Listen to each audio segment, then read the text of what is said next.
Let's do a cold start real quick.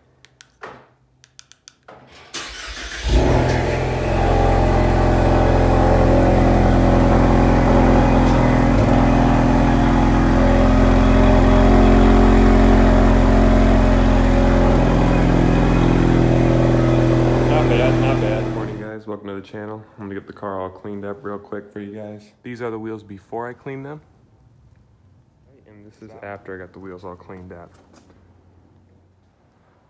All right, I'm all finished. Now I just need to put my dad's truck away and we'll get into this, this mod list. Starting up the good old Hemi.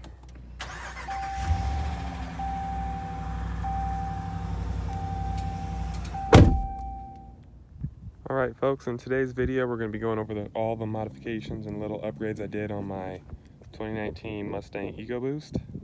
So we'll start with the exterior first. We'll go to the back over here. And this side marker right here, let's see. This side marker was just a regular standard bulb, and I upgraded to the Diode Dynamics rear side marker light because it looks a lot better. And I like the thought of having every single light on the outside LED. Which brings me to the reverse light, and that is also LED. So 20% window tint on the outside.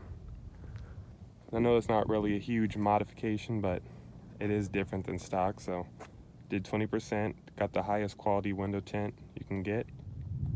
All right, stepping in on the inside, you can see here,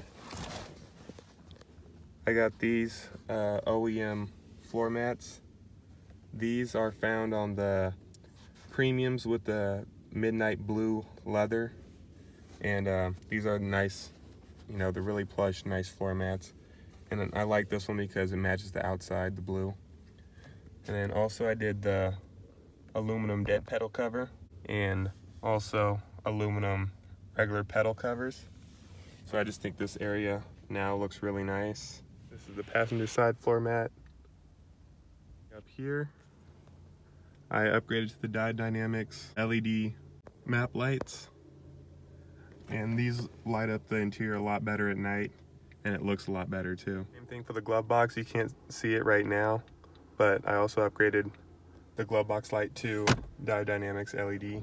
I got a Cobb access port, and I'm using the Cobb Stage 1 off-the-shelf 91 octane tune, and made the car drive a lot better.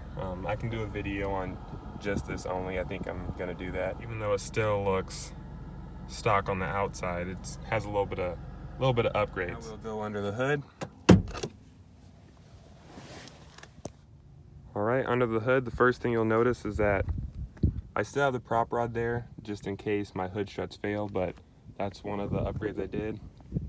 I got the red line tuning hood struts, so it keeps the hood open nice and wide, and it's pretty good, you know. You just have to kind of, you know, it's good at keeping it up, so.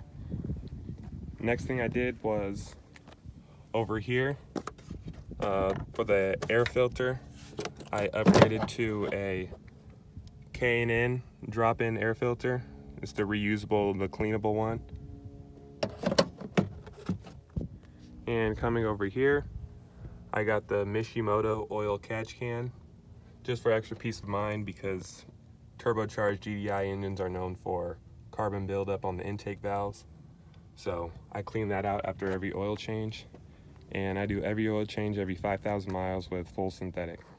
Another mod I did is I upgraded to the dual note horn setup that's in the 2018 and 2020 models. Now for the modifications that I would like to do if money was no option would be upgrading the wheels and tires, and I think getting a nicer front splitter would look cool since that one's kind of small.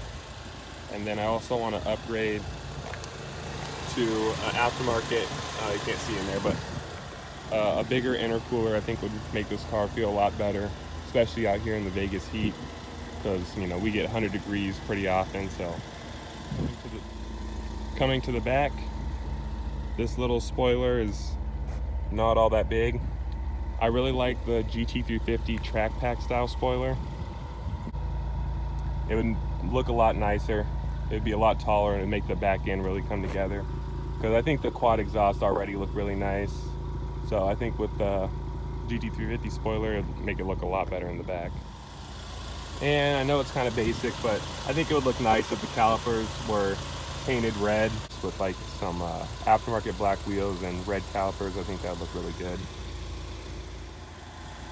But you know, other than those few things, I think the car is pretty good how it is. You know, I don't want to do any big turbo mods or anything like that, because then it starts getting expensive and unreliable, and I don't want to deal with those problems.